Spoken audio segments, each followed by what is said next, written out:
অন্তৰ্গত মানে লাহৰি জানত এই আজি একটা ঘৰ মানে খালী কৰা হৈছে কি হিচাপত আৰু কি কাৰণে কিবা হৈছে নেকি? আজি যে ইয়াতে ইভিকশ্যন নহয়, মানুহক ইয়াৰ পৰা অলপ ঘৰৰ পৰা যাবলৈ দিয়া ঘটনাটো হ'ল কালিৰ পৰা ষ্টাৰ্ট হৈছে মানে ইনচিডেণ্ট।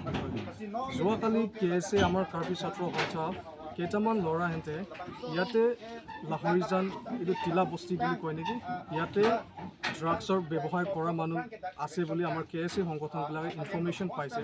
চ' তেওঁলোকে আহি ইয়াতে যেতিয়া এইটো যোনে বস্তুটো বেচিছে তাক সোধা পোছা কৰোঁতে ইয়াত থকা বাকীবিলাক তেওঁলোকে আমাৰ KSA ছাত্ৰ সন্থাৰ মেম্বাৰ্ছ সদস্যহঁতক তেওঁলোকে মাৰধৰ কৰিছে, মাৰিছে তেওঁলোকক।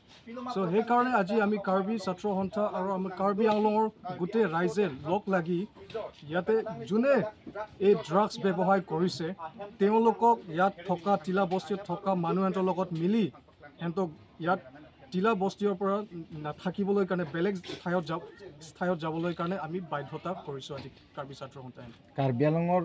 কাৰ্বি আংলং জিলাৰ পৰা যাব ন কাৰ্বি আংলং অন্য ঠাইত যাব নেকি?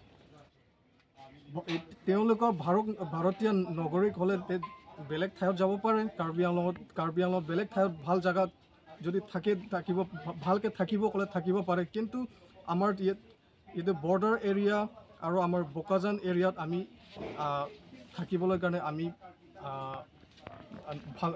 আমি একচেপ্ট নকৰোঁ। আৰু লাগিলে নাগালেণ্ড বা বেলেগ ডিষ্ট্ৰিক্টত তেওঁলোকে যাব ক'লে তেওঁলোকৰ ইচ্ছা, তেওঁলোকে ভাৰতীয় নাগৰিক হয় তেওঁলোকে যাব পাৰে। আপোনাৰ ধৰক KSAৰ ল'ৰাকেইটাক যে মানে মাৰধৰ কৰিছে কৈ আইনভাৱে কিবা ব্যৱস্থা ল'ব? আমি আইনভাৱে আমি ল' এণ্ড অৰ্ডাৰ ওচৰত যাম। প্ৰথমতে আমি লফুলি আমি FIR ছাবমিট কৰিবলৈ দিম। চ' ল' এণ্ড অৰ্ডাৰ হেঁতে তেওঁলোকে নিজে কি ষ্টেপ ল'ব এইটো ল' এণ্ড অৰ্ডাৰ হেঁতে জানে আৰু, কিন্তু আমি FIRটো দিব লাগিব।